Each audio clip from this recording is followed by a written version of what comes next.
It's time for Shake, Rattle, and Troll, a show for the serious fisherman, as well as the novice looking for tips from the pros. Shake, Rattle, and Troll is brought to you by Bill Luke Dodge Chrysler Jeep. Now, here's your host, saltwater fisherman and tournament pro, Don McDowell. Yeah, man. Hey, I'm Don McDowell. Hey, welcome to Shake, Rattle, and Troll this morning. We've got JK in the house. Fresh from the northern woods. You were escaped from the woods. Oh, man. And I'm going back. I'm leaving tonight. You know I don't blame you. If Bill Ruley's in the house, you're on your countdown to the U.S. Open. Viva Las Vegas, Brother Don. Oh, no. We're supposed to be focusing on fishing. Yeah, he's focused, all right. He's focused. I'm totally focused. Casino Royale. Yep. Yeah, I can see this coming. So, are you ready to go fishing? Oh, man. You were at my house yesterday. You seen everything strung out in the garage. That's what we do. Yeah, I got... Take it out of this box, put it in that bag, put it back in another box, and... Back in the boat. Yeah, back in the boat. Well, you only need a couple of things, a couple of bags of worms. How many days you fishing? Total 5. Tournament's 3. But okay. All right, we'll give it 5 bags of worms, 3 topwaters, 2 crankbaits, and... You're good to go. Yeah, I'm thinking. Yeah. Are you going to give him the bag of worms that Mr. Perch gave you because you got whitewashed out at Roosevelt? No, I keep those in my bag. I don't leave home without them. Grim reminder? Constant. Now, Bill's I got to go good about it. He'll fairy stick now and then. I got to go through the stuff and get rid of the stuff that catches fishermen and not fish. That's hard to do. Yeah, I got a lot of that stuff. So. Because I think about half the crap that we carry in the boat is confidence builder. Yeah, but we're not going to use it. Yeah, that's the problem. That's the problem. It's damn, like if I would have only brought that.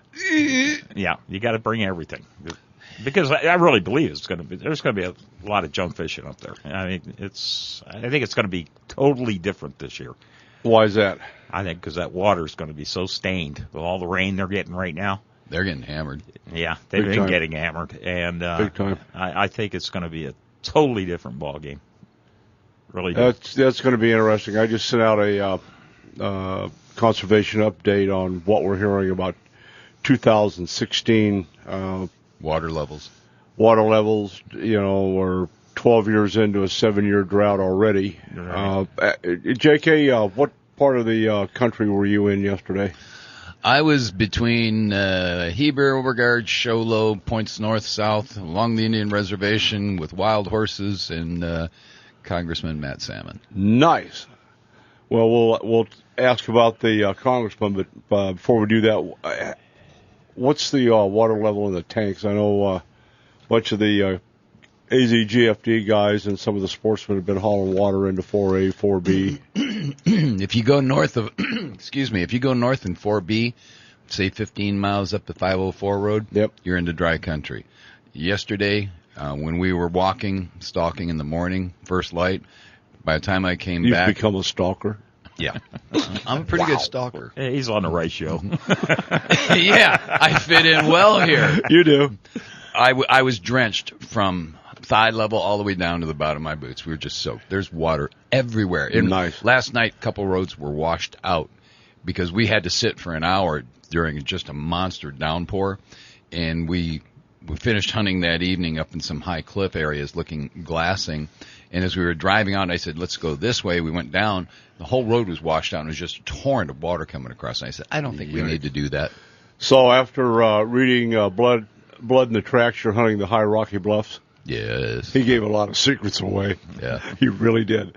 We're going to be talking to Jim Collier, author of Blood in the Tracks, about 8 o'clock. But I found that to be an extraordinarily well-written book. It is. It is well-written. I'd like to get an autographed copy for my brother-in-law for his birthday. Yeah. Yeah, we can arrange that. That'd be so cool. He'd love that. Yeah, I haven't met Jim in person, but I've talked to him a number of times on the telephone, and we've communicated back and forth. My son and my eldest grandson, Mason, read the book before their deer hunt.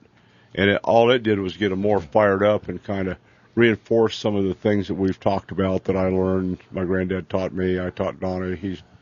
teaching Mason. So it's it's kind of a domino effect. Yep. And not only that, it's stuff that you should know, and you do know, and you've heard it in the past, but it's assimilated all in. Would you like that word again? Assimilated all into one nice package. No. Mac Dictionary over here is... he's still looking up consternation. Yeah. I love it. You guys put the fun in dysfunctional. Yeah, buddy.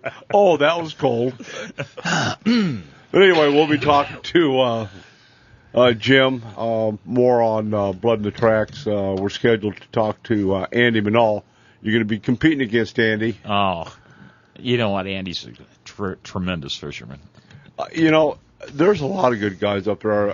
I like Andy. He's a lot of fun. Knuckles down, gets serious till he docks the boat, and then it continues. And then we'll be talking to Mark Lasang, Bass Angler Magazine, doing some good stuff. And then at the bottom of the second hour, James Guggenauer with the Rim Country Fishing Report. And if time allows, Ricky over at the tackle shop at H&M Landing.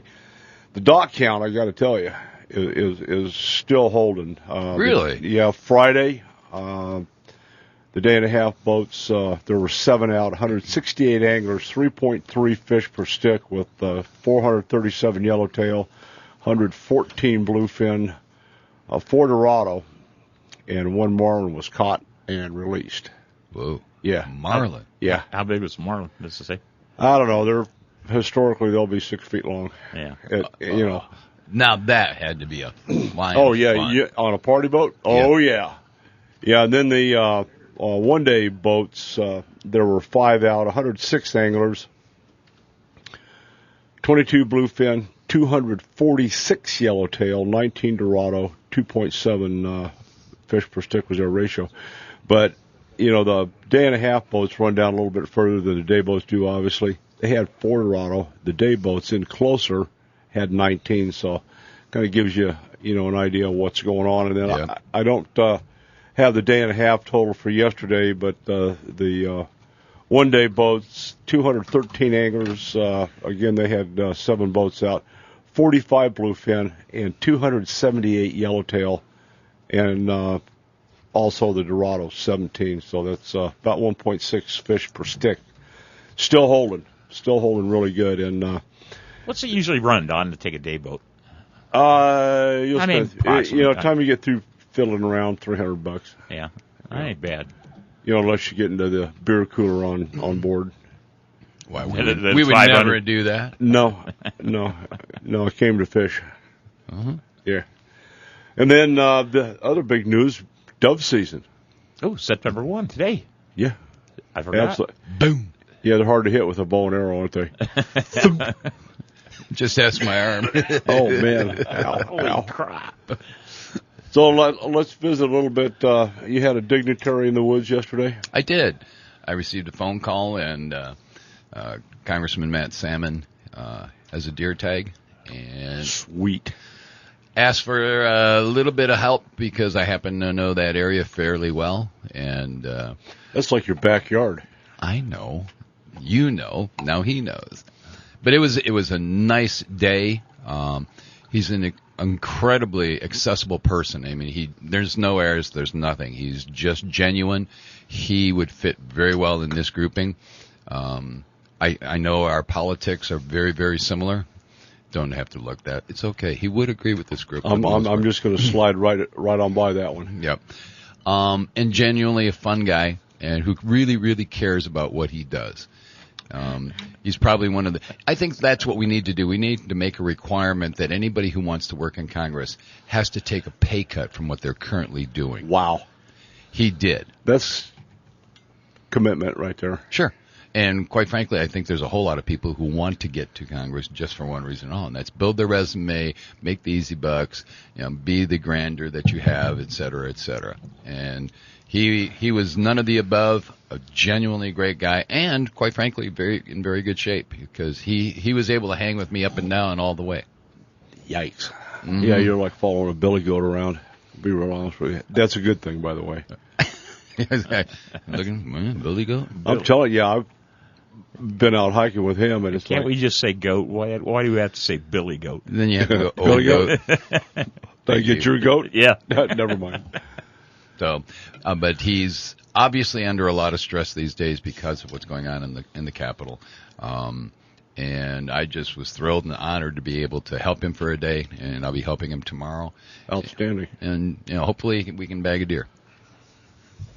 Well, you're in a good area, most certainly.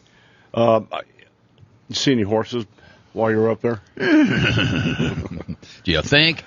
I'm just curious. I made the comment to the congressman that he does a lot of work with China. He's fluent in Mandarin, which is a dialect within China.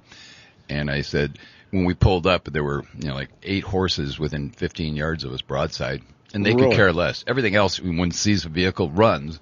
But the horses know that basically they're like giant pets out there. And I looked at him and I said, "See that? 15 yards broadside." And I said, "However, look at it this way: 400,000 tons of that goes to China for food every year." He says, "I've had it there." He said, "It's not bad. Just so you know." Nice. So, I've eaten horse. It's good. Well, Jack in the Box can't be wrong. I want a burro. I want a burro burrito. In China though, they raise dogs. I know. And eat them. Yep. I mean, they're a hairless dog, and they actually raise them like cattle to eat. Well, I'll share my cookbook with you. 101 ways to walk your dog. That's true. Not a problem. All righty. Having said that, I'm about to get in trouble here, so let's thank some of our sponsors, and we'll talk about Bill Luke Chrysler Jeep Dodge Ram when we come back. I'm Don McDowell with Bill Ruley, John Colazar, and Mac Dictionary over here. Doug's in the house. Good morning, Douglas. We'll be back. And the lights of Vegas. All right, we're back hanging out with J.K., rubbing shoulders with the Congressman Salmon, and Bill Ruley getting locked and loaded to head to the up to Meade for the U.S. Open.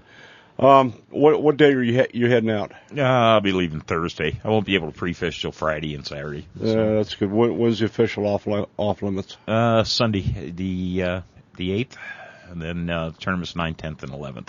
Bam. Yeah. Boy, I'm glad it's next week and not this last week. They have just gotten hammered with the rain up there. I mean, one day they had 2 inches in a couple of hours. I mean, it was bad. Well, my guess is correct. You're going to have a little bit of everything going on up there with, with the weather patterns moving in and out. Crankbaits, top water, this water, that water. If you like I said, there's going to be a lot of junk fishing. I really you'll be able to fish your strengths, though. I think. Yeah, I think the weights are going to be more because this next week it's all going to be clearing up. I mean, as far as the weather, looking at halfway decent weather. Like I just checked. You're thinking 12, 15 pounds a day. I'm thinking 15 a day. Really? I don't think we'll go over 15. Yeah, I don't know. I think the winter last year was like 42 pounds. Yeah. So I mean, it's just. And I think are you going to target largemouth or go after the smallies? I'm definitely going to target largemouth, but I love catching smallies. You got to remember that it's a tournament, and I'm going to be looking for those 4-pounders. But, yeah, man. But I love to just catch smallies. Well, I don't want to talk about your plan. Wouldn't do that because he wouldn't tell us the truth anyway. Oh no. No. My plan isn't based on any knowledge I have of the lake. It's just what I learned last year. This is like I said, it could be the 7th or 8th Open you fished. Yeah. What's the best you've ever done in a tournament? Out of 120 boats, I was like 54th, I think. Yeah, I run with the middle of the pack. Well, that's not bad. You have to understand there's some of the best fishermen in the West, some of the best fishermen in the country are going to pop up there. That's true. Yeah. Clifford Perch is. Yeah. Like I said, I'd be Rick Clunn a couple of years, and I got nothing to be ashamed of. I mean, that's what he put on his resume. Rick Clunn. Yeah. That's all you need to know. Take that. Well, everybody's beatable. Yeah. It's like going out hunting. I mean, you go out and one day you hunt for choose the right spot. 19 days, don't see anything. Pull up 3 minutes out, boom, it's over. Yeah. It's crazy. What's going to be your biggest threat? Your biggest competition? As far as the person. Yeah. The biggest threat is the 5 fish. Yeah. You know. They are threatening you, aren't they? Winston Churchill said it best. We have met the enemy. It is us. It's me. Yeah. No, you know, they've got so many superstars up there. It's, you know, I just, if I'm in the top 25, I'm going to feel like I did really well this year. Absolutely. You know. Yeah, I did finally hook up with Richie Tauber. He's going to be there. Oh, he called you? Yeah, we've been talking back and forth. Yeah. So. Yeah, I think he's going to crash with us on Friday night. But he's, you know, you told me his hair grew back. Really? Hey, he's back to fixing his own hair. All right, that's not a bad thing. Oh, the mullet. Yeah, he's got a mullet going on. No, Rich is such a fun guy, and he's an awesome fisherman. And you know, I know the last couple of years he had to struggle, you know, to even get there and fish it. But what about is Belden going up? No, Doc's not going. But Doc is wimped. Yeah, all right. But I mean, you gotta give Rich Tauber a lot of credit. I mean, you know, this is the 31st year of the U.S. Open, and he's fished every one of them. Well, the last couple of years, you know, 2 years ago he's on his deathbed. Yeah. Made it. Yeah. I mean, this guy's remarkable, you know, and he still, I think, came in like 18th, you know, and even as when he was. You know, we talk a lot about stuff getting inside your head. Have you got jitters yet? No, not at all. You know, I'm like I said, I'm going with the attitude. It's like, hey, it's great to be here. I'm going to try to catch my 5 fish a day, and hopefully they're big ones. Yeah. Can I ask a question? Sure. How do you get jitters fishing? Well, when you're fishing for $100,000, I understand there's money's involved. Generally, you know, it's being able to get your head in the game, and a lot of guys don't get it. They don't take it real seriously, you know, and I wasn't one of those. It's just like everything, it's got a starting line and a finish line. And come about Wednesday, you start going through the tackle, messing around with rods and reels. Oh, you do it. You do it every time. Well, you know, no matter how prepared you are, here's what he's going to do. He's going to be ready when he leaves. Yep. He's going to get there. Going to go high five. The dock talk's going to start. The big guns are showing up, and here's a snake in a bag over here, some young gun, and it's happened. Oh yeah. That nobody's heard of, and he just kicks everybody's butt. So you're looking at, you know, doing your reconnaissance, and then you go unload your boat, unload the truck. You'll have everything you own all over the hotel room, and you're going to go through for the 3rd time the stuff that you just went through 2 times in order to get there. Then he's going to start playing with rods and reels. You tie this on, tie that on. Oh, what's your starter bait? Yeah. Something else to be like, said or I'm done. going up. I'm going up with the plan that, hey, I know what worked last year. Yeah. I know where I made my mistakes last year, and I've rectified those, and I'm ready to go. But when I get up there and I fish for the 2nd day, and I'm like, this ain't working. Then my head will start spinning. You know, it'll be, okay, what do I got? I got to do something. I got to do this. Got to do that. Yep. You know, boom. Then it starts. And then I'm done. Yeah. You know? So. Then the panic sets in. Yeah, you know, you go out there with a 99% level of confidence. Yep. One day on the lake, 4 hours on the lake will turn that upside down. You go out there and fish your butt off, not get a bite. Been there, done that. Well, what am I doing now? Lake meat is very humbling. It is. It's a very humbling lake. Because I mean, I've seen guys that you just think, oh my God, they're superstars, and they come in with 2 fish, and you're like, really? You know, I caught my 5, or I caught 4 out of my 5, but you know, you see these guys do this, and you're going, wow, did their boat break down or something? And it's like, no. Well, there's a fish god. You start thumping your chest before competition. Bad idea. Yeah, Bad don't do that. It's interesting because this is like my 8th year or 7th year anyway. But it's you always hear the guys at the bar, or you know, in the bar talk in the restaurant or whatever, on the dock. But they sit there and they go. I remember there's 2 guys last year from New Mexico. Oh, we found this hump. It's holding tons of fish. We just whacked them in practice, and it's like, well, I'm thinking, first off, why are you whacking them in practice? Exactly. You know, and then the second off, they're telling me they're going to win the tournament or probably be in the top 5, and I'm like, wow. And I mean, these guys, they had major sponsors. I don't even know who they were, but they had major sponsors, and they brought out all their brand new rods, taking the plastic off of them, and I mean, the day of the awards thing.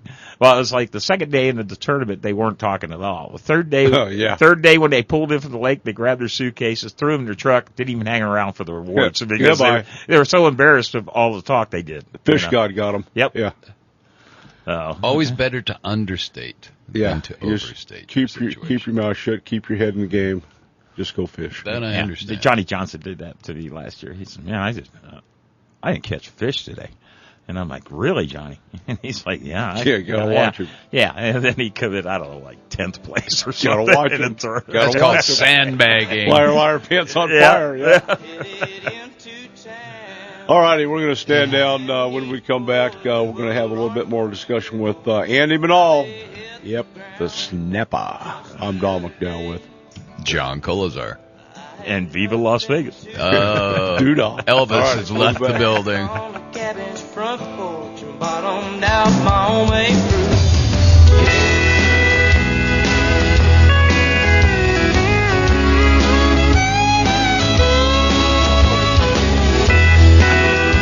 A little soft through there. Nice going, JK. All righty, we have moved on. Can't get Andy on the phone. We'll hopefully get back to him after a bit. So, back on your strategy and your planning. We've all been there and done that. And I don't care how many times you've been to a particular lake. Are you mapping? Are you studying old notes? Most of the notes I have in my head, but yes, I am studying my map. I've got my map out. I've found some areas, actually, that I've been looking for, that I've pre-fished or fished 7 or 8 years ago when I fished AAA, and I didn't know anything about the lake at all. And there's a certain couple of spots that I've looked and looked and looked, and I just cannot find them. Those spots. And I know the lake level changed and everything else, but the stuff I'm looking at should have still been there. And it was, like an island. And anyway, going over the maps this last week, I was like, well, there it is, dummy. But that lake is so big, and there's so much there. Like I said, I'm glad it's this week and not last week because, that the first year I fished as a AAA, that's when we hit those 70-mile-an-hour sustained winds and brought the cranes down on Hoover Dam and come through the basins. It was just murder. I thought we were going to lose a brand new Triton. What was the water level last year? Do you recall? No, I don't. Because right now we're actually 100. I do too know this. Last year at this same time, I think you're 143 feet below full pull. This year it's up 20 feet. You're 123 feet. Yeah, 123.4 below full pull. Full pull for Lake Mead's 1229 elevation, and right now it's 1105.6. Well, that's good news. So it's I'm thinking the fish. At least it's consistent. I think the fish are going to be shallow. I really do. There's going to be a lot of shallow fish this year. Why? Because with the grass and bushes and stuff. Where it's come back up from the previous year where vegetation grew. It's got a lot more structure. And then also I think the stained water is going to make them feel safer. And the water level coming up, I think they're going to be moving up. Well, you know me, there's always shallow fish, and we'll go find them. Oh, yeah. There's shallow fish in every lake. But, I just think it's just going to be exceptionally good this year. How about Dwayne? Where's his head right now? His head for the last month is just getting there. He wants to get there so bad. He's counting the minutes. That poor guy, he's so excited. He's so excited to go. But, Dwayne can adapt. And I'm the type of guy I'll kind of put something in my mind, and this is what I'm going to do. We call it stubborn. Yeah. Hard-headed. No, not really. It's locked and loaded. Yeah. But, Dwayne can adapt on a turn of fishing AAA, you have to be extremely adaptable. Yeah. And he's had some good finishes. Oh yeah, he's I think 9th last year, and I think he's had a 6th and a 7th, and You know, I mean, he's out of 5 years, he's pulled 4 checks. So, and he's hoping to do that again this year. Minimum check covers your down, doesn't it? No. No? Not even close. I think the smallest check on the AAA is like $1,000 or $800. What's your in on that? Well, the entry fee is $1,600. Okay. And then you figure it's $5,000. I mean, I'm telling you right now, it's $5,000. It's $5,000, $5,000, $5,000 just to go up and fish it. By the time if you fuel the boats, and I mean, you're looking at over $100 a day just in fuel. You've got guys up there, JK, that are fishing for 2 weeks. You know, I love getting the hang of this. You know, and it's and they still can't pre-fish that whole lake. No, you can't. You know, but it's $50 to $75 a day in fuel and oil, and you know, your per diem on your rooms and meals and truck fuel. It's more expensive than a darn country club. Oh, man, it's a killer. And then that Sunday, that off-limits day, it's like the mad rush to Bass Pro. Oh, yeah. You know, for the last-minute stuff. Everybody's like, oh, this worked at practice. I got to go get some more. I remember one year I had a particular worm that was really working well. I was the first one in the Bass Pro Shop. I waited for the doors to open. I went in and bought every one of them off the shelf. How many of those bags do you still have? Yeah, still got a bunch of them. Yeah. You know, we've all done that at least one time. Cruiser was on just a stupid bite up at Lake Pleasant and Paul's Hideaway. He had watermelon, red fleck, worms or crawdads, whatever it was. Same thing. Yeah. Heard the dock talk, left the boat and the trailer up at the lake, scooted down to Sportsman's Warehouse, made another pass by Fisherman's Choice, and had every bag that both those stores had. Never caught a fish. Serves right. I don't keep my sales receipt. Wait a minute. If you buy all these bags up and they don't work, you're still left with the original you put on your hook, correct? Yeah. Keep your sales receipts, boys. Those are all going back for returns on Monday. Oh, no, you just put them in your tackle. Yeah, that's where you get all these things you need to go through for the next tournament. You know, it's like... No. Oh, yeah. Yeah, no. You do. Yeah, we're not that smart. Yeah, Okay. yeah, pretty much. You know, I was thinking about watching him. I mean, our boy Bill here is just jacked to the gills. And if he were to win this thing... Oh, my God. I don't know that this room could hold him. No, you know what? If I win this thing, I'm quitting my day job. And I'll buy another boat. Wish I had a boat. Well, actually, I'll win that boat. I'll win the nitro that they're giving away up there. That would be sweet. Nah, like I said, if I'm top 25, I'll still be doing backflips. I'll be real happy. How's your head when they go into the pairing? You know, boy, that's one thing about the pairing, and it really upsets me is, I mean, I know a lot of these guys. I mean, they come to fish with Rick Clunn. They come to fish with Byron Velvick or Aaron Martins or one of the big boys, you know. And when they draw a guy like me, it's like, hey, we're going to go have fun, catch fish. You know, their head is like already disappointed because I'm not a superstar. You know what I'm saying? But the other thing is, that bothers me is when you draw somebody that can't back a boat down in the water. Oh.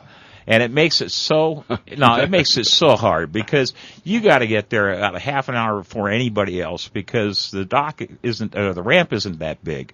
So you're tying up the ramp. You know, last year I had a guy drive over the curb, almost took out a fire hydrant with my boat trailer, and I'm like, really, buddy? And then I had one just flat, just said, I ain't driving it, I ain't doing it, and it just makes it so hard on the pro that I just think it should be a requirement that the AAAs know how to back a boat. I have a question. One would think so. I have the look of consternation about me now. You're talking about the draw. Are you a co-fisherman? No, well, I mean, it's basically it's combined weight. Yeah, he's on the pro side. I'm on the pro side. And then you draw your amateur. Amateur, no boater, AAA, whatever. Every day it's different. You get a different AAA. Okay, now I understand. Okay. All right. Yeah, so, no, I've had some really good draws in the past, but I've had some really crummy ones, too. I had a crummy one when I was fishing my first U.S. Open as a AAA. he had this old beat-up boat. I don't know how they even let him into this thing. It had one of the old Mercury Mariners on it, and I mean, we're all the way up in halfway to Greg's, and we're trying to get back for the weigh-in, and it's like he tries to take off, and the boat's taking off, and it's just not going fast enough to get up on plane. He says, "You need to get up on the bow. You need to lay on the bow." And I'm like, "What?" He said, "You need to get up on the bow and lay on the bow." So Bill Ballast-Ruley. So it's going to be a long day, Tater. I get up on the bow, and the doggone boat gets up on plane, runs fine for about 3 or 4 minutes. Boom, it dies. So the same thing all over again. I kept having to climb up on the bow of this guy's boat on his trolling motor right at the very end and lay across this thing to get up on plane. And I was like, who let this guy in here? You know, I understand everybody had mechanical problems, but his boat was really. We all do. If you have a bass boat, you're going to see the mechanic. Yeah, well, it was a piece of crap. So, but I just thought of a great prank. You know, have all the pros and to have a co or a AAA. Have her be a supermodel, come down, and just watch the guys. Oh, there's a couple good-looking gals that fish the tournament on the AAA side, but you know, my friend Jeff Martineau, he drew one of the guys from Japan because they have guys from Japan that come fish this. Serious? Oh yeah, we got a guy that comes every year from Australia. But anyway, is there a language barrier? Well, the thing is, the Japanese guy comes with a translator. But the one bass rules, the translator's not allowed on the boat.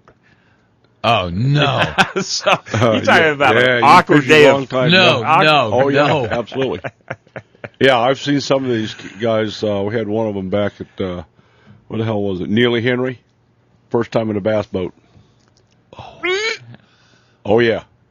Yeah, they finally had to put a driver with that boy. Oh, my goodness. Oh, yeah. Yeah, but it's funny. Right straight from Japan, 250 horse, there's a gas pedal. And by the way, it doesn't have a brake pedal. Oh, yeah. Yeah, figure that out. Anyway, we're going to stand down, thank some of our sponsors, including Bill at Chrysler, Jeep, and Dodge. There's 4 ways to save. I'll tell you about that when we come back. I'm interested. Okay. I'm looking for a car. Okay. I'll let the cat out of the bag. I'll let the cat out of the bag, too. All right. Then we'll be looking back. for a car? I should be.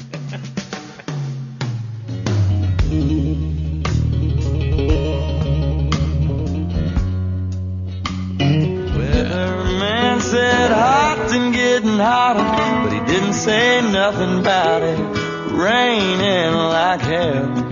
Yeah. All righty. Hey, great tune. All righty, Bill. So would you go over to the dealership today? Here's the I'm going to stop today, but I need to get her down there because we say her. The audience doesn't know. Her is my daughter's just back from South Korea. Her name is Alex.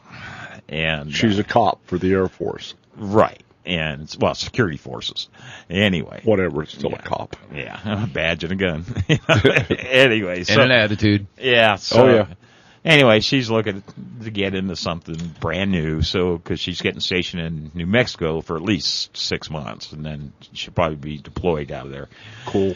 So anyway, I need to get down and see Mr. Don Luke or one of the boys. Well, at our dealership, this is the biggest sale of the year. You'll find employee pricing, all kinds of factory incentives, cash back, 0% financing, and no payments for 90 days. Well, see, I also have. No, I don't know the amount, but she's in the military, so she gets a military discount. Well, yeah, but she gets also like $500 or $1,000, something like that. I remember when I bought my Chrysler down there, and I think it was $1,000 I got off because I was a veteran. It was just a smoking good deal, and it wasn't. Let me tell you, when they sit there and say, okay, you're a veteran, going to give you this $1,000 off. It isn't a game, a song and dance, because I already made my deal and I told them I was a veteran. Well, the thing is, they said, okay, write us a check for $1,000 and we'll give it back to you when you come in with your DD-214 that shows that you were actually in the military. So it's not like, oh, tell me you're in the military, you get $1,000 off, and they really don't take $1,000 off. They really do. Yeah, they really do. Wait a minute. Yeah. If you wrote them a check for $1,000, And they gave it back to you. you're still at zero. There's no discount there. Okay, you're right. Yeah. No, you're right. Do I have Bill to walks be out, the, they go, the yeah, we No, got it. I think what they did. reason and logic No, now? because I financed the car, they went ahead and put it on the contract. Okay, the $1,000 discount. So they gave it to you up front, but requested $1,000 on top of that. Right, So or it I balanced could it. have ran home and got my DD-214 and came back, but I told them I wouldn't be able to come back till the next day. So I'm confused. Consternation look. Wow.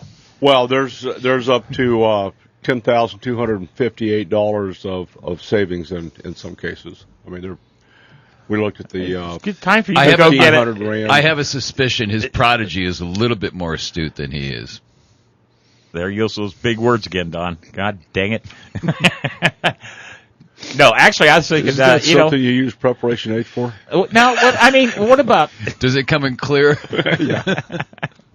what about trade-ins? I mean, are they doing anything extra on trade-ins? Or There's with the qualified trade-in, and I don't know what that means. There's up to $1,000 extra on that. JK? I'm still thinking about paterfamilias here. Really? You know, I just can't even imagine a deer strapped to the hood of that Prius.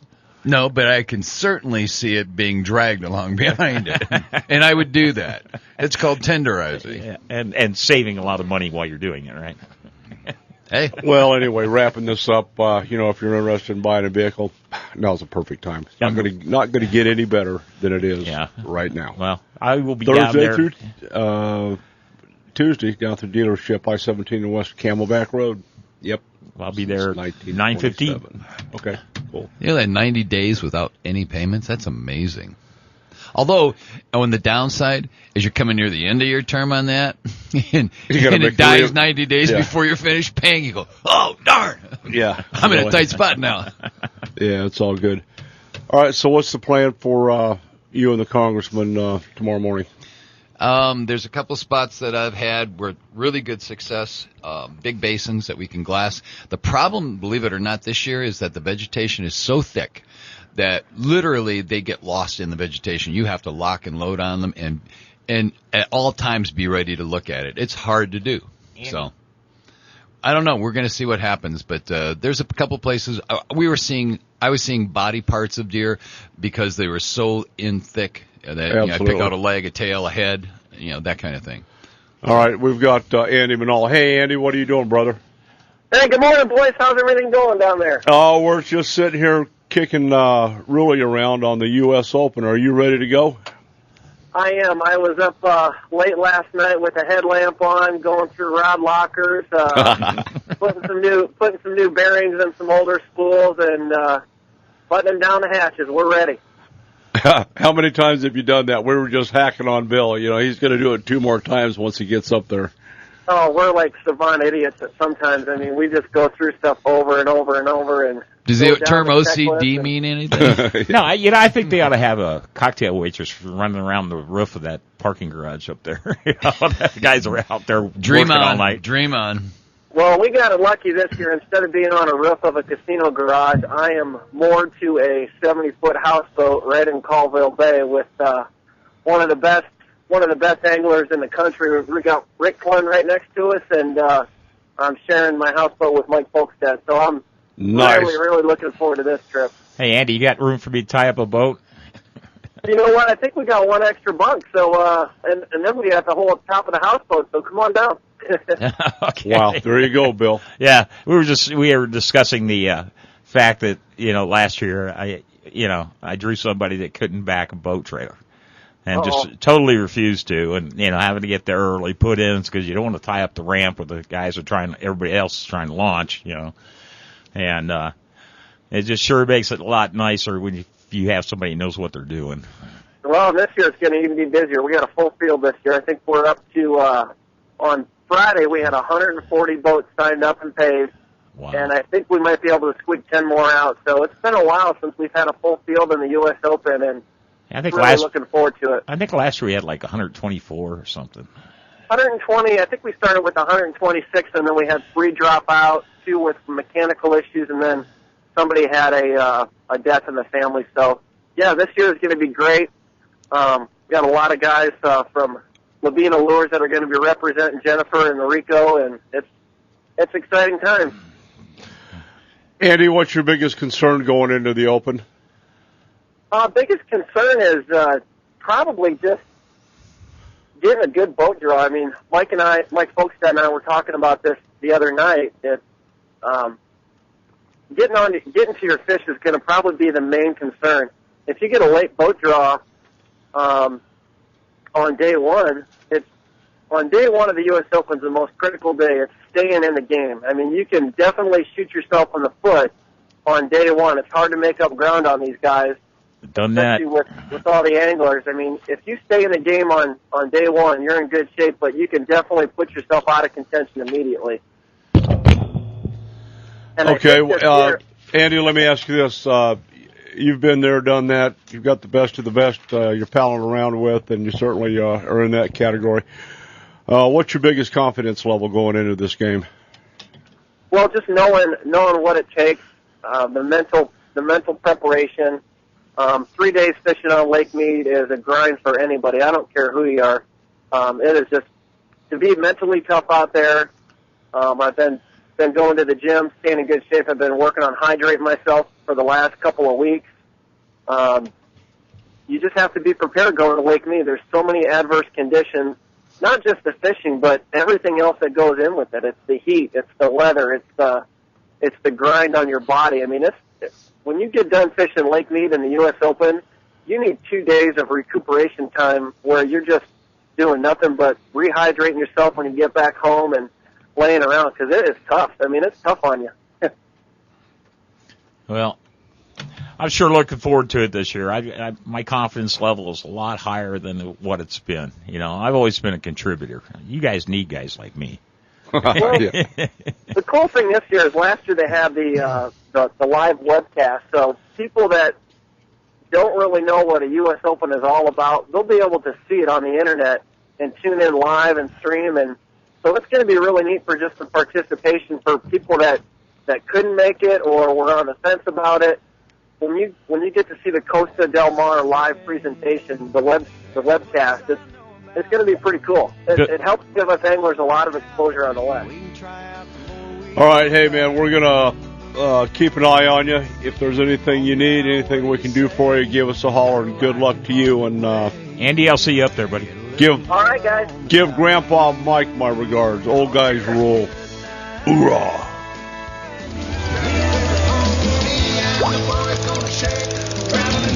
It's time for Shake, Rattle, and Troll, a show for the serious fisherman, as well as the novice looking for tips from the pros. Shake, Rattle, and Troll is brought to you by Bill Luke Dodge Chrysler Jeep. Now, here's your host, saltwater fisherman and tournament pro, Don McDowell. All righty, hey, we're back. I'm Don McDowell. This is the second hour of Shake, Rattle, and Troll today. We've got Bill Ruley headed to the U.S. Open for the 8th year in a row. 8th year. You're a good man. Up at Lake Mead, one of the toughest lakes we've got. J.K. is in the house, president of the Arizona Deer Association. And joining us online is Jim Collier, author of Blood in the Tracks. Jim, how are you today? Oh, real good. How are you doing, Don? We're having too much fun. You know, we've got archery deer season's open. Amen. Dove season open today. We've got the saltwater side of life, the yellowtail and bluefin are blowing up. So there's lots of things to do. It's all good. You know, I'm glad to have you. I wanted to thank you publicly for taking the time to author Blood in the Tracks. What an outstanding manifesto on hunting the mule deer. Thank you, thank you. Well, we've got an awful lot of guys looking and reading in that, and everybody gets a little something different out of it. As I emailed you, my son and his son, my eldest grandson, took their first archery buck, and after reading your book, I mean, they were fired up anyway, but, man, that just set those guys ablaze. And J.K. out here. Jim, I got to talk to you. We might as well do it on the air. Okay, I'm guiding somebody, helping somebody. I'm not guiding because I'm not getting paid, but I am guiding. And one of the questions that I have is that we're picking up, bucks at first light. They're 1,000 yards out. Do you try and move in on them, or do you want to wait till they bed? Because yesterday we waited till they bed, and it worked out pretty well. We almost got to the point where we wanted to be. Some things kind of fell apart on us. But do you find do you let them bed and then try and come on behind them? And how big a circuit? Because we would have had to have done a 5-mile circuit to get to them. We're in a huge basin. That goes individually on the deer. If the deer is feeding slowly and you have time to get out in front of it, well, by all means, make a stalk right now. If you don't have the ability to get out in front of the deer undetected, you're always better off letting them bed, and even if it takes an hour or two to get on them, to go after it that way. A lot of the stalks we've made, believe it or not, have been 2, 3, even 4 hours to get on top of the deer. It just depends. I like it when you can get on them in 15, 20 minutes, but sometimes the terrain and the movement of the deer just doesn't allow that. Yeah, we're in a big basin. Yeah, the basin that we're in is really significant. Here's the other thing, too, and that is that we had a huge fire up there 10 years ago, and the vegetation now has grown to the point where it's, basically over my head in many spots, which means that deer are just having an absolute ball because they can bed down in a clump of trees, and you can't see them until you're on top of them, and, of course, they're long gone by then. Yeah, and then they take 2 or 3 bounds, and you can't see them anyway because the brush is too high. That's always a huge problem. The deer tend to like areas where it's very hard to see them in, and if we hunt in those areas, it's very hard to kill a deer in there. So you kind of have to wait to where they can come out and you can get a poke at them. Yeah, they're not grazing much during the day. There's the middle of the day and the heat of the day. We're up into the 80s up there, and they're tending to stay bedded. But I saw that they got to bed late yesterday. I mean, it was almost 8 o'clock before they started to bed down. But when are they? Do you find it like the hour before sunset that they start to start poking around? Yeah, and usually if they're really big bucks, and of course that's probably what we're talking about because that's what everyone dreams of is like, they want that real trophy head. And they tend to be even more nocturnal than the rest of the deer. They'll be the last ones to get up in the evening. My best luck as far as evening and hunting big mule deer, especially this time of year, I mean, it's the last shooting light is when you see them. You've got to be really patient. Okay, that helps. Sometimes they'll get up a little bit earlier, but a lot of times all the rest of the deer that they're hanging out with or the general vicinity are up feeding, and then you can catch that great big one, get a glimpse of him just in that gray light right before the street lights come on. Of course, we don't know, there's no street lights up there, but no. Starlight. I've always had much better luck on mule deer early in the morning, simply because they tend to be a little bit more visible, and they're heading to bed. You've got about an hour, 20. Well, right now you probably have about an hour after it gets daylight before they bed down. As the season wears on, we get into the middle of October in that area, you'll have like 20 minutes because of the reduced amount of daylight. Yeah, and right now they're not feeling the pressure. Nobody's shot anything yet. It's archery season, so it's a little bit easier. They're not as on guard as they are after the first shot's fired. Yeah, but by gosh, trying to get within archery range of a big mule deer buck is not for the faint of heart, let me tell you. JK, what kind of... separates the wheat from the chaff. You mentioned, JK, you're in a basin. Has that got a lot of scrub oaks intermingled with... Intermingled with some little PJ, some manzanita, some of those thorn... I call them worse than God thickets, where the thorns are real long. Wait a minute bushes. Yeah. Wait a minute longer. Yeah. Yeah. Oh, yeah. They eat all that stuff. Probably the oak is the big attractant. Well, we have a great acorn mass crop. It looks like every small oak tree that I saw, and these have all come up in the last 10 years, so they're about 6 feet high now, and those things are just abundant with acorns. I mean, there's a whole lot of acorns, so I know we're in the right church. Oh, yeah. Just have to find the right pew. Yep, just have to be patient, and I've always believed that patience and watching is the key to this. Too often the hunter is so excited to get out there and go hunting that he just starts charging out into the brush somewhere, or I'm just going to go walk over here and take a look. You always are better off if you can find where you want to hunt, and then find a vantage point where you can watch it. And glass, yeah.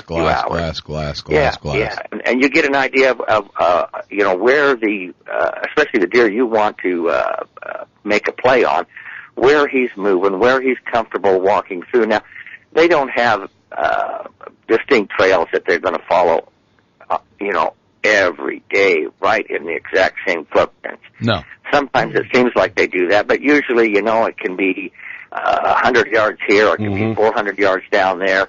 And so if you can watch them for a couple of days, you get a good idea of where they're moving, and you might have to wait 2 days for them to come back down on that trail, because he might cross just out of range, and then and you move down there, and the next day he's right up where you were at before. So if you get a good vantage point and you glass these deer and you see the general vicinity where they're moving through, pick the best place where you think you can get a shot, and a place you can get into undetected. And then it's just going to be a waiting game, because if you stay calm and quiet and remain undetected, within a couple of days, usually something will come by in range where you can get a poke at it. Jim, one of the things I found, I found a lot of things pretty interesting, but one of the issues you talk about is being where the deer are way before early light, which in a lot of cases means, you're taking off and doing a 2 to 3 hour hike to get to where you're going. How much credence do you put in that, John? I believe that you have to be in position at first light, and that means you're sitting there for 10 minutes, and it's not gray light, it's dark. Dark. Yeah, and if you can get in there and then be set up so that at first light you're not moving at all, because they pick up movement like nothing. Absolutely. Yeah, and in a big basin like that, they can see for 2 miles. They can pick you off. That and one of the other issues, we have a lot of desert terrain here locally where we are, and I found it pretty interesting. You keyed in on the Rocky Bluff. Thank you. Yeah, that was good stuff. Looking down. So let me ask you a question. How long will you sit there before you get your first shot? Could it be hours? Oh, yeah. Okay, now, I know you're a smoker. Do you smoke while you're sitting there? Nope. Oh, okay, I was just curious about that. Never touch it. Never, ever. Not on my clothes, not on anything. Okay, I was just curious, because to me, I'm not a deer hunter, but I would think a deer would be able to detect it.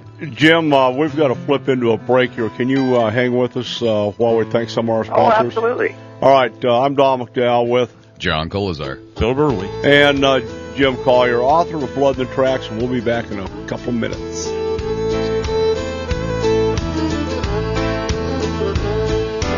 Riding the rock. All right, we're back visiting with author Jim Collier, Blood in the Tracks, the Mule Deer Manifesto. I would highly recommend, if you are a hunter, you need to read this book.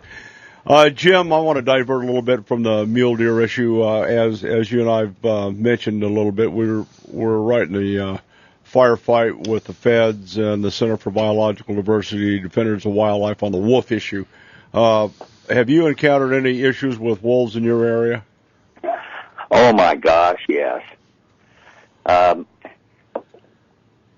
What happened was, up in Idaho, they decided that they were going to accept some funding from the U.S. Fish and Wildlife.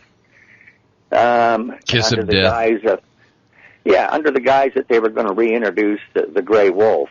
But basically what they did, there really was no wolves to speak of in the area. We always had a couple of lobos, lone wolves, running around.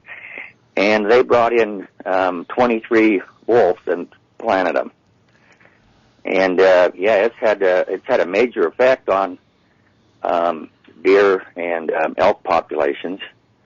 Up here, we haven't had any trouble that I know of as far as domestic livestock yet. However, in southern Idaho, I saw that last week there was roughly 170 sheep killed in a corral by a pack of wolves. Yeah. Oh, yeah. That was that panic where they crushed each other. Some of them got hamstrung and they were bitten. I think it was like 36 had teeth marks on them where the wolves had just gone nuts. And it was only 2 wolves. And then the rest crushed each other. But the wolves really didn't go nuts. That's in their makeup. Yeah. That's their nature. A wolf kills animals a lot similar to how a squirrel stows away nuts for the winter. They will, if they can kill a herd of antelope or deer or whatever, they'll do it, and then they'll keep coming back. Especially when you get in the fall towards winter, because the meat tends to freeze and last longer. In the winter, they get on the snow, they'll wipe out whatever they can because it'll freeze, and then they can come back and feed on it as it thaws out. So they actually, when they go in there, it's not like wanton killing. They're actually harvesting and in an attempt to store this meat for later. Of course, most of it rots. They never get to it. But so our impression is that they're wanton killers. I'm sure what their genetic makeup is that this is part of their survival, that they have, when they can kill, they kill. And but bringing them into an area that doesn't have wolves is devastating. You have to kind of understand the history. It's like, okay, up in North Idaho where they planted these, that was heavily timbered. There was hardly any deer. It was nothing for a guy to go 5 miles without cutting a deer track, 100 years ago. Well, then we came in, we started doing a little logging, a little farming, we started creating a little bit more feed, we got a little more deer, but there was no wolves there. Well, then they bring in wolves, and it's just, sometimes I think if we left Mother Nature up to Mother Nature and didn't try to interfere, we'd all be better off. Yeah. It's a good thought. I agree. I know that Yellowstone had the same issues that the Lolo elk herd had, and that was that they released these. And number one, these aren't the wolves that were in Idaho and were in Montana prior to the turn of the century. These are big Canadian gray wolves that are larger, big boys, 150 to 200 pound animals, and they just basically, when they don't feel any pressure or anything else, and you've got that big smorgasbord of elk and deer and bison running around, they did what they did best. They eat, they breed, and they keep eating and keep breeding, and they wound up with over 370 wolves in Yellowstone. And 374. Then all of a sudden the bottom falls out because they've eaten themselves out of house and home. They develop mange, and now we're down to more of a natural thing. But the Yellowstone elk herd went from 20,000 animals to below 4,000. That's not the way we have it. What about the wolf population? I understand that's taken a dramatic decrease just because of the lack of prey. Yep. Yeah, mm-hmm. They're down below. Last I heard, there were about 150 animals in Yellowstone. Nice. So. Well, where did they go to? Died. A lot of them died from mange and some of the diseases that were coming in. Well, the thing is, when I used to hunt up in Canada a lot, when the wolves would come in, the game would move out of that drainage. Yeah. And they'd move over to the next drainage. And the wolves moved, they followed the game.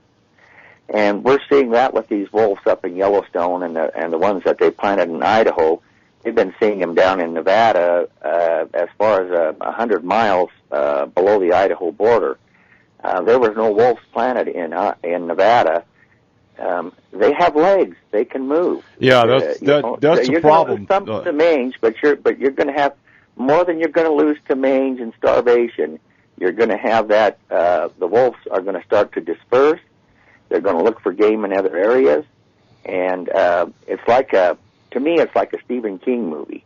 These people won't even know they're there. It's like a monster living in the basement, and all of a sudden you're going to have a wolf problem, and you're going to say, well, but they just moved in because they were never here. They have legs. They can cover a lot of miles. I love the analogy. Problem doing it. Yeah, that's a damn good monster analogy. in the basement. Yep. Yeah, and it will end up being that way. We've seen it so often when they try to transport or put new animals in an area that they weren't there, it seems fine for the first few years because there's no automatic, distinct, all of a sudden change in the environment, change in the game population, and then as the years go on, then we have a real problem. Sometimes, my sympathy is entirely with the wolf on this. I think they should have left him up in Canada and not pestered him. Well, you got a point there. We're fighting the fight down here in some of our northeastern communities. Patients starting to wake up and feel the pressure. They're coming to a neighborhood near you, and it's just a matter of when. Like you say, they've got legs. They don't read maps real well. So what's the fine for shooting one? It's about $50,000. So this poor rancher that lost all these sheep, he can't do anything. No, he's done. James, I want to thank you for joining us, and hope you'll join us again in the future. Right now, we've got to do roll call that we're overdue on. So, folks, here's the roll call. We're going to honor 3 soldiers that gave it up last week for the week of September 1st. First fallen soldiers, Army Private Jonathan Michael Dean Hostetter, died August 23rd, 2013, serving during Operation Enduring Freedom. 20 years old, of Humphreys, Missouri, was assigned to the 2nd Engineer Battalion, 36th Engineer Brigade out of White Sands Missile Range, New Mexico. Died August 23rd in Hafizabad, Afghanistan, of wounds suffered when enemy forces attacked his unit with an IED during combat operations. Army Specialist Kenneth Clifford Alvarez died August 23, 2013, serving during Operation Enduring Freedom. He was 23 of Santa Maria, California. He was assigned to the 2nd Engineer Battalion, 36th Engineer Brigade out of White Sands Missile Range out of New Mexico. He died in Hafizabad, Afghanistan, from wounds suffered when enemy forces attacked his unit with an improvised explosive device during combat operations. Army Sergeant First Class Ricardo Young died August 28th, serving during Operation Enduring Freedom. 34 years old, out of Roston, Arkansas, was assigned to the 738th Engineer Support Company, 307th Engineering Battalion, which is a combat airborne group, 20th Engineer Brigade, out of Fort Bragg, North Carolina. Died August 28th in Ghazni Province, Afghanistan, after being hit by enemy fire. That's the price this week, guys. Think about it. Our hearts and prayers go out to the families and the units they left behind. I'm Don McDowell. We'll be back.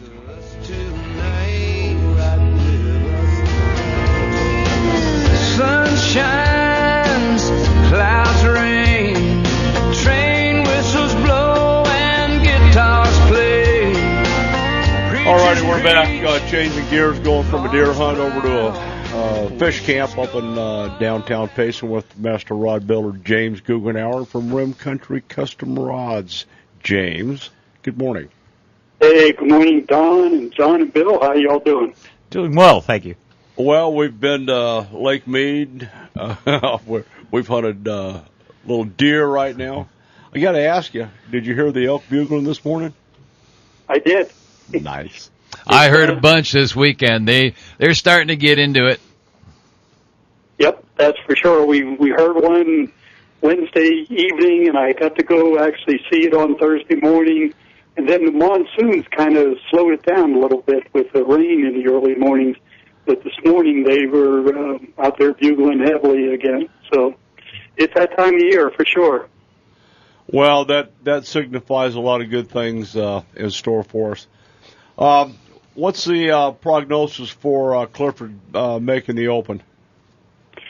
Clifford, you're talking about the Bassmaster Classic or U.S. Open? No, the Open. Is he going to? Well, I know he qualified for the. In fact, all of our guys qualified for the Bassmasters, but is he going to make it up to Meade? Oh, you bet. You know, as you know, he's a two-time winner of the U.S. Open. And, I know he's headed up there this week. I talked with Matt Shura. I know he's headed up there this week. So there'll be a pretty heavy Arizona entourage up there, I'm sure. Well, that's a good thing. Before we get into the fishing report, Shoot from the Heart up at the Mountain Bible Church has got a little talk going on about the wolves. What do you know about that? Right. Thanks for bringing that up, Don. We're trying to get lots of notice out here because we'd like to have good attendance at this. It is Thursday, September 12th at 6 p.m., and it'll be here in Payson, as you said, at the Mountain Bible Church. Steve Smith is a local outdoor writer. He is a mountain lion and bear guide. He lives on a ranch here south of Payson, and he's going to give a talk on the expanding wolf program, the one you were just talking to earlier, and the impact of that on Arizona. So we're telling anyone that hunts or camps or fishes in northern Arizona need to be at this program. So mark your calendars and be sure to be up here on September 12th at 6 p.m. All right, save me a chair.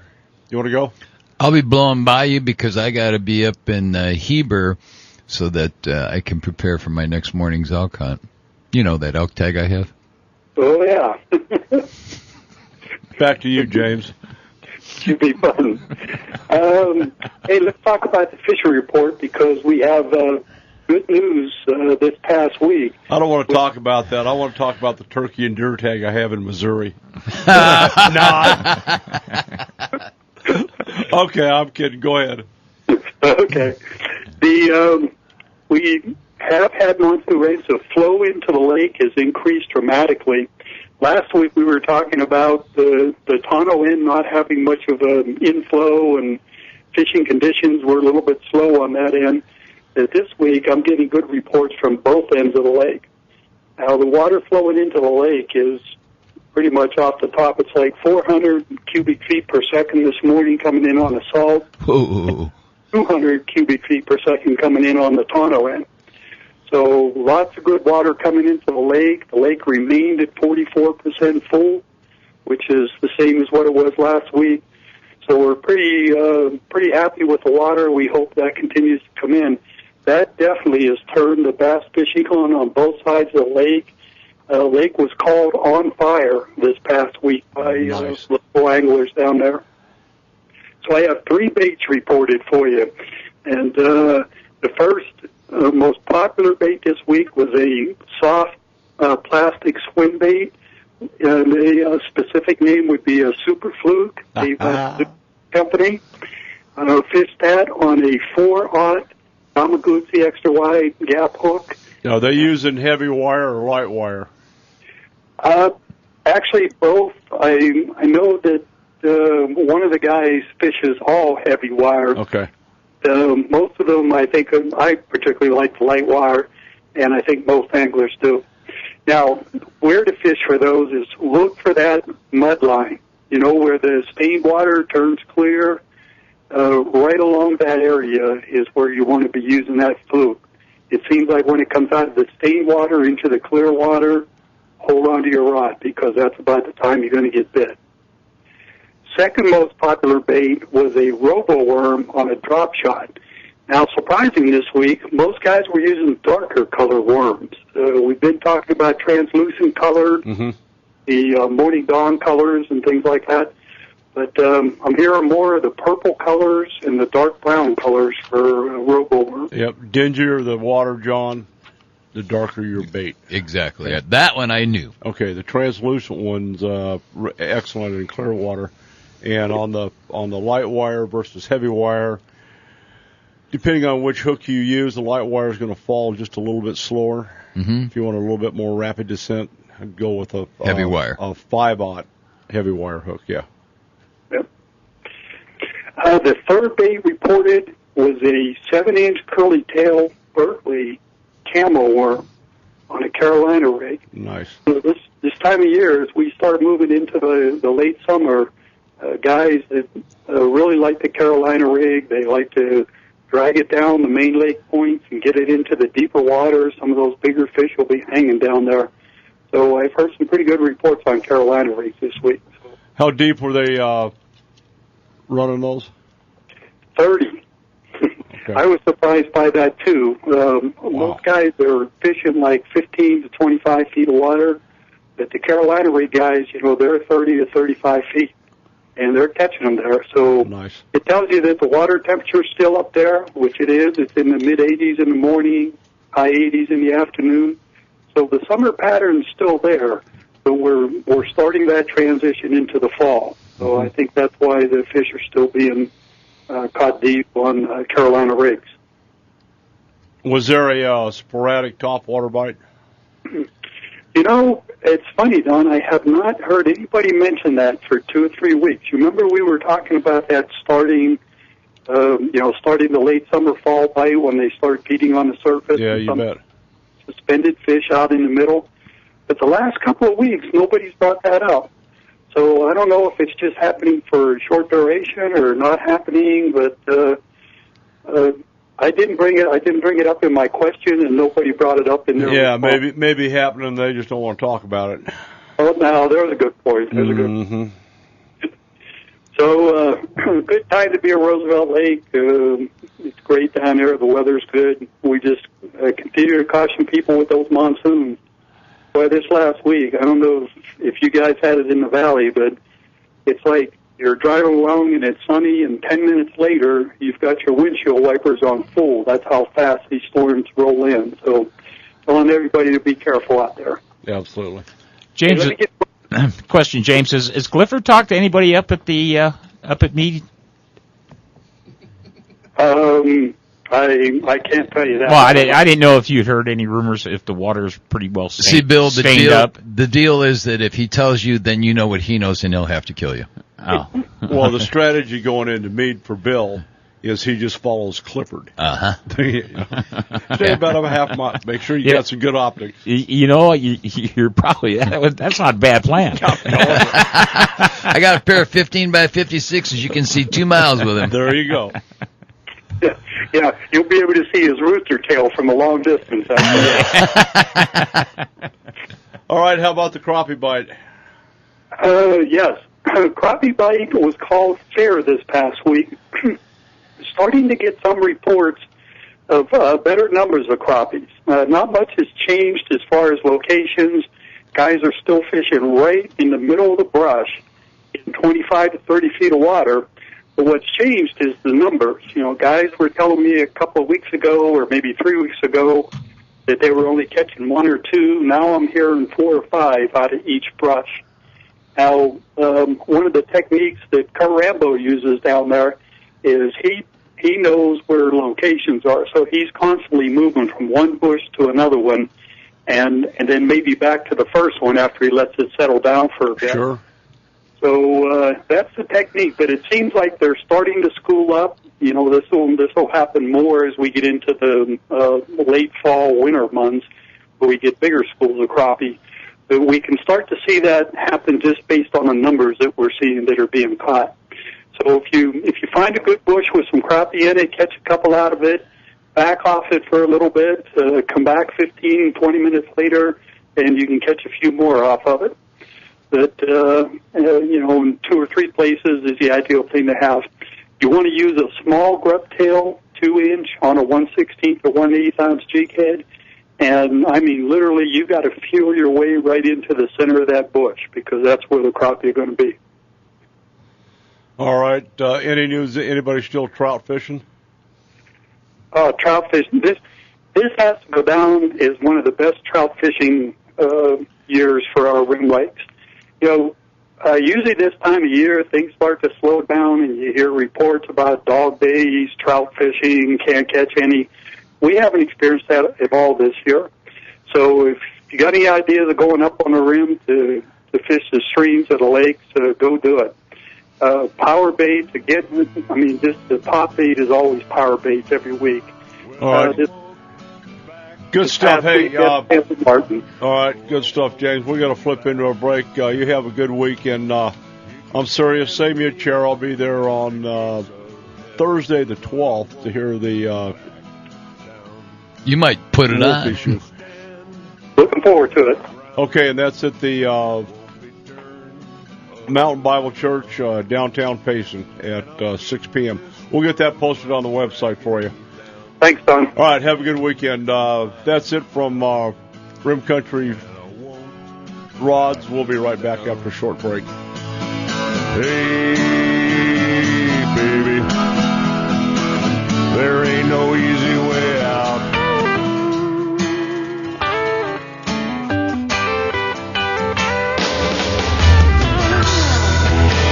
Alrighty, we're back. We've covered a lot of stuff today. I would encourage you, if you are a hunter, blood in the tracks. Absolutely. The Mule Deer Manifesto. That just sounds scary. It is. It's one of the most well-written books. It's got a lot of stuff in it on mule deer hunting, and you can apply a lot of these tactics to elk. Oh, sure you and can. Some of the other things as well. Next week we'll be talking to Mark Lassang, editor-in-chief of the Bass Angler magazine. Obviously one of the better bass fishing magazines on the market. You can check that out at bassanglermags.com. Well worth it. What's your tactic now moving into Monday? Let's go back to deer hunting for a minute. I think we're going to, the Congressman. There's two places that I've consistently found bucks. It was funny when we were talking to Jim. It was regarding where they have been, where they were. Those two bucks I found yesterday morning were within about 300 yards of where they were a year ago. Interesting. Same guys. They looked fairly similar. Last year I thought they were obviously a little smaller. This year they're really in good velvet, and their antlers are bigger. So my gut feel is that I know that there's two other spots that we can visit that have historically held deer for me, and I know it's a big basin, so I know they're in there. The food's there. Nothing else has changed except that it's Labor Day weekend and there's a lot of bodies. Yeah, there will be. What class of these bucks you were on? The one that we saw yesterday was in 180 to 190 category, and the other one was 150 to 170. Close enough. Oh, yeah. Oh, yeah. That one that was a beautiful 4x4, and he was really, really wide. He was at least 26 inches wide. Whew. Yeah. Nice buck. Call that a wall hanger. Oh, yeah. Oh, he would have been thrilled. Definitely. I would have been thrilled. What's your tactic? You're going to move in way before daylight? Yeah. I want to be in position within probably 25 minutes of daylight. So that means being out there about 45 minutes before first light, which is, I think, it's very easy for us to do. We're fortunate where we're going to be hunting. I know how to get in there without raising a lot of ruckus, and we'll just park the vehicle near a road, let everybody else know if they're coming down the road not to come in that way, and then walk in, and we've got about a 300-yard walk to where I need to set up, and we can do that with our lighted hats, so we're good. How far are you having a glass? Generally within a mile. We try, and I don't want to go much over 1,000 yards, only because then it plays havoc with all the little cuts and things that you don't see when you're glassing up on top. Yeah. And you can run into a world of hurt trying to go 500 yards if it's got 4 little draws that are real steep and full of brambles and bushes. Yeah. So we'll see. Yeah, you're hunting in a place where there's damn few flat spots anyway. Oh, yeah. There are none. No. It's either up or down. Well, unless you walk along the ridge and then you're skylined, and that's worthless. You might get as well. popped. Yeah. You might as well not even be there. Yeah, in Jim's book, he spends a lot of time on that particular topic, not skylining yourself, and creep in behind the bushes. Always keep something between you and where you want to glass, Absolutely. and then just ease out into it. Brother, really good luck to you on the Open. Wish you well. Well, thank you, guys. What do we have that we can do for you? Don, you've done just about everything. Send money. I'll call Fast Tracks and make sure your T-shirts come off the press. I appreciate that, bud. No, everything you've done, Don, it's just been phenomenal. I appreciate it. Well, you got my hammer shed. You gave him the one? Yeah. I gave him everything that he asked for. He wanted a this and this and that. I'm not going to let him out of the bag. Okay. Understood. No, I want to thank Hammer Jim Brown too for hooking me up with his new James Brown. James. Yeah. Hooking me up with his new super improved Westies. Yeah. I like that bait. I do too. I was so excited to get up and try that. So, but anyway, no, you guys have done went above and beyond. I appreciate everything you've done, Don. Thank you. Well, and if you do fall out of the boat, you have your new MT-100 Mustang. Yeah, that thing is sweet. I got my old Cabela's one. I says, hey, Dwayne, I'm going to give this one to you. It's all sweaty. Yeah, it's got sweat stains and everything all over it. I've got a run one just like that. Yeah, it's only been inflated once. Yeah, just don't put it in the wash machine. That's a bad thing. Jeez, rainstorm, that thing goes off. Okay. And I want to encourage anybody that's an outdoorsman to show up in Payson at the Mountain Very Life. informative meeting. Well, this is going to be pretty. I'm going to look at it this way. This is the first time they've engaged on it. And I think it's they're about a year behind the learning curve, but that's okay. I've been in touch with Mayor Kinney relative to what Apache County's been doing to encourage Gila County to get off their duffs and start looking in some of the other counties, like Greenlee County, and oddly enough, La Paz County, clear over on the other side of the state. Yeah, I can't believe you jumped on it. If you look at that 10J expansion, it goes from east to west. East to them. Yep. They is in the line. Yeah. And I found it curious that even Jim Collier mentioned, wolves 100 miles inside the Nevada border. We've got wolves in Colorado headed this way. Now, you told me it's $50,000 fine to shoot one of those. Correct. Upon conviction. Oh, okay. But what if you feel threatened? I mean, say I feel threatened all the time. Yeah, well, you know what I'm saying. But, I mean, this thing's staring at you and you don't think it's going to back down. And you got a gun. I'm sorry, I want to shoot it. I'm just saying, you better hope to hell it's got a curly tail. Yeah. Explain that to me. Well, what we're finding out. I don't want to get into this, but here we go. Our geneticist best guess is that we have a Mexican gray wolf dog hybrid. Right. It's not a pure Mexican gray wolf. And if that's the case, we've got a geneticist, Professor Matt Cronin from University of Alaska, finishing up independent DNA study to look at the genetics and whether it is fact or not a subspecies of the Mexican gray wolf. Depending on the way that goes, may be a moot point. I mean, we could be shooting dogs. I guarantee you, if I feel threatened, I am not going to wait for a DNA sample. I'm going to shoot that son of a gun. Well, this has been happening in New Mexico. There's been a number of court cases. Ranchers justifiably, popping one of these things, and they get into court and they're convicted of, and they're not denying. Yeah, I shot it. Right. I shot it because it was eating one of my cattle, livestock. Right. And where the coup de grace is, their counsel's smart enough to say, okay, Wildlife Service, you proved that was not a dog, and they can't produce the genetics or won't. Oh. And I know of three cases to that effect. I think there's still another one in court right now. Same thing, same issue. Yeah. So it's a big deal in the hunting community, and Game and Fish is going to have their MOU rolled out September 7th in Pine Top at the commission meeting. You going to that? You going to be up there? I think I got an antelope hunt that I'm guiding. Help. I didn't want to hear that either. I'll think about you when I'm back there in Missouri hunting turkeys. Oh, that's good because I'll have my tag here. I'm going to have a tag next spring.